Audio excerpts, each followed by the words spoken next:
Et si je vous disais que le prix de l'argent pourrait bientôt franchir la barre des 100 $? Pas à cause d'une frénésie spéculative ou de peur vague du marché, mais parce que le système lui-même est sur le point de s'effondrer.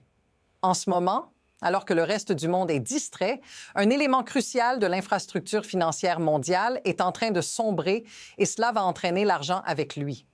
Ce n'est pas juste une autre prédiction de compression ou de crise, c'est une montée silencieuse vers un bouleversement monumental. Dans les 14 prochains jours, quelque chose pourrait se produire qui changerait tout. Mais la véritable question est, serez-vous prêt lorsque cela se produira? Restez avec nous. Ce qui vient ensuite pourrait être l'analyse financière la plus importante que vous entendrez cette année. Ce qui se passe en ce moment pourrait bien passer inaperçu pour la majorité, mais pour ceux qui regardent de plus près, c'est l'effondrement du système financier mondial et cela affecte directement l'argent. Ce n'est pas une simple fluctuation des prix ou une crise passagère, c'est un piège géographique qui pourrait briser la façon dont l'argent est évalué sur le marché mondial. Vous voyez, il y a une réalité cachée derrière ce que les médias traditionnels veulent vous faire croire. Le vendredi soir dernier, un événement crucial a eu lieu, mais personne ne semblait le remarquer. Un décret de tarification a été lancé et il a mis l'ensemble du marché de l'argent dans un étau. Qu'est-ce que cela signifie pour vous? C'est simple. La manière dont l'argent traverse l'Atlantique est sur le point de devenir non seulement plus coûteuse, mais tout simplement impossible. Et cela, mes amis, c'est ce qui pourrait propulser le prix de l'argent bien au-delà de ce que vous avez vu jusqu'à maintenant. Mais voici la question qui reste. Comment cela va-t-il affecter votre portefeuille et êtes-vous prêt pour ce qui va se passer? Voici ce qu'ils ne vous disent pas. Ce qui vient de se produire n'est pas un simple changement de politique, c'est un piège économique global en préparation et il pourrait complètement inverser la manière dont l'argent est échangé à l'échelle mondiale. Ce n'est pas juste une question de tarifs commerciaux, mais d'un mouvement stratégique qui pourrait paralyser le marché mondial de l'argent. Vendredi dernier, un simple tweet a jeté une bombe dans ce système fragile. Un tarif de 10 % sur les importations des pays de l'Union européenne, mais voici la partie qui devrait vous faire frissonner. Cela inclut le Royaume-Uni.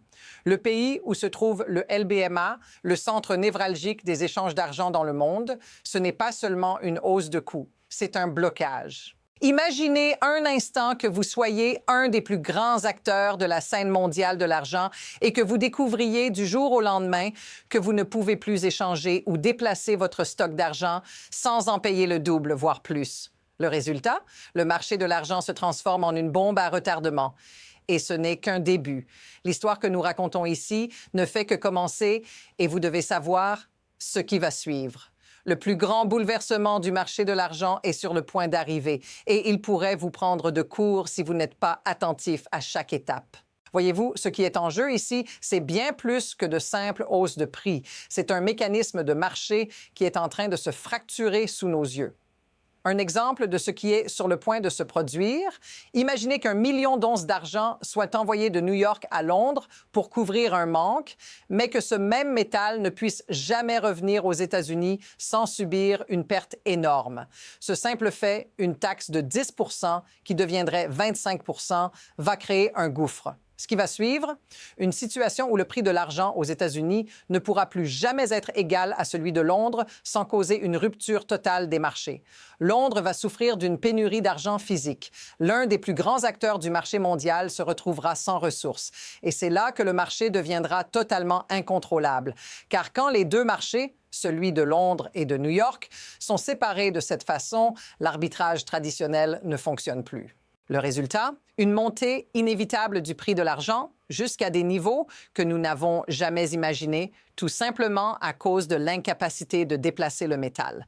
L'histoire montre que ces ruptures sont rares, mais quand elles se produisent, elles changent tout. Et ce changement n'est pas une question de si, mais de quand. Ce que vous devez comprendre, c'est que tout cela n'est pas une simple théorie ou une projection d'analyste. Ce qui est en train de se produire est une rupture dans le système qui ne peut être ignorée plus longtemps.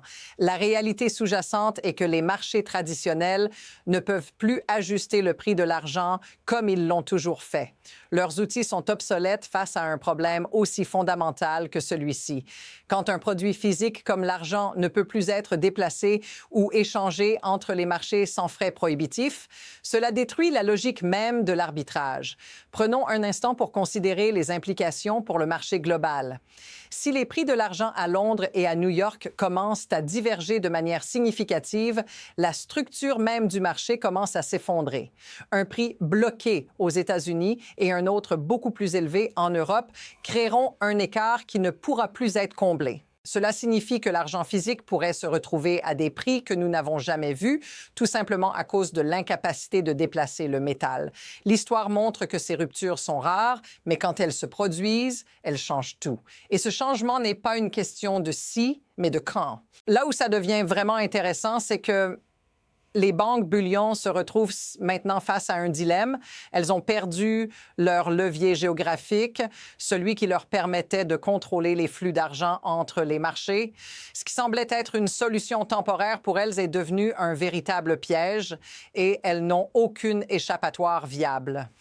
Comment pouvez-vous gérer un manque de métal quand vous ne pouvez plus déplacer ce métal là où il est nécessaire sans subir des pertes colossales? C'est là que l'incompréhension des marchés traditionnels entre en jeu. Tandis que les graphiques boursiers continuent de montrer des prix modérés, la réalité sous-jacente est tout autre. Le marché physique de l'argent est en train de se compresser. Les spreads se creusent, les dealers commencent à se battre pour chaque once car les stocks disponibles diminuent de manière exponentielle. Ce n'est qu'une question de temps avant que cette pression se transforme en une véritable explosion de prix bien au-delà des 100 $. Ce que nous vivons actuellement est la combinaison de plusieurs éléments, chacun exerçant une pression énorme sur le système. Le plus frappant, c'est que tout a été accéléré par une simple décision politique. Une décision qui a brisé le flux normal de l'argent et qui a maintenant mis en place un piège économique. Les grandes banques bullion, celles qui contrôlent une grande partie de l'approvisionnement en argent physique, sont maintenant face à un dilemme. Elles peuvent laisser le prix de l'argent monter à des niveaux insoutenables où elles doivent admettre qu'elles ne peuvent pas remplir leurs obligations. Si Londres, par exemple, est confrontée à une pénurie physique, cela signifie que le prix va s'envoler. Mais la question est: comment peuvent-elles justifier un prix aussi élevé si elles ne peuvent pas déplacer le métal pour répondre à la demande? Ces banques se retrouvent entre le marteau et l'enclume. Si elles laissent le prix monter, cela provoquera une perte de confiance dans le système. Et si elles tentent de maintenir le prix bas, elles risquent de voir les marchés se fissurer davantage. Quoi qu'elles fassent, l'issue semble inévitable. Un prix de l'argent qui pourrait bien franchir le seuil des 100 $, mais pour des raisons totalement différentes de ce que le marché attendait. À l'heure où je vous parle, les banques sont déjà dans un état de panique silencieuse. Elles ont perdu leur levier géographique, celui qui leur permettait de contrôler les flux d'argent entre les marchés. Ce qui semblait être une solution temporaire pour elles est devenu un véritable piège et elles n'ont aucune échappatoire viable. Prenons un exemple concret. Imaginez qu'une grande quantité d'argent physique soit envoyée de New York vers Londres. En temps normal, ce transfert aurait pu se faire sans problème avec des coûts marginaux. Mais maintenant, chaque transfert d'argent devient une opération à perte. Pourquoi? Parce que chaque once d'argent envoyé à Londres devient 25 % plus coûteuse à rapatrier aux États-Unis, soit une perte colossale pour les banques. Ce simple fait change tout. Le marché de l'argent est sur le point de se diviser en deux. D'un côté, l'argent physique à Londres, qui pourrait se négocier à des prix bien plus élevés, et de l'autre, le prix de l'argent aux États-Unis, toujours sous pression. C'est ainsi qu'une déconnexion entre les deux marchés pourrait créer une situation explosive, propulsant le prix de l'argent au-delà de 100 $, bien plus que ce que quiconque aurait pu prévoir. Et voilà où ça devient encore plus fascinant. Ces banques se retrouvent face à 3 options catastrophiques, toutes aussi mauvaises les unes que les autres. La première, c'est de laisser le prix de l'argent à Londres grimper bien au-delà des 100 $. Cela pourrait inciter les détenteurs actuels à vendre, mais cela détruirait complètement la confiance dans le système. La deuxième option, c'est de changer les règles et permettre les règlements en espèces, mais cela détruirait également toute crédibilité du marché. Et la troisième option, c'est d'admettre un cas de force majeure, ce qui révélerait au monde entier que le marché de l'argent est en ruine. Ce sont des décisions qui, chacune, entraîneraient une perte énorme pour les banques et leurs investisseurs. Mais il y a un point essentiel. Si vous détenez de l'argent physique, vous êtes dans une position incroyablement favorable. La pression s'intensifie et ce qui arrive ensuite pourrait être explosif. C'est pourquoi cette semaine pourrait être celle qui fait basculer le marché de l'argent bien au-delà des prévisions habituelles. Ce n'est pas une question de spéculation ou de rumeur. C'est une question de logistique, moyen de politique et de pénurie physique qui se manifeste à l'échelle mondiale. Soyez prêts, suivez les signaux et si vous avez de l'argent physique en main, vous serez dans la meilleure position possible. Mais la question reste, êtes-vous prêt pour ce qui se passe ensuite?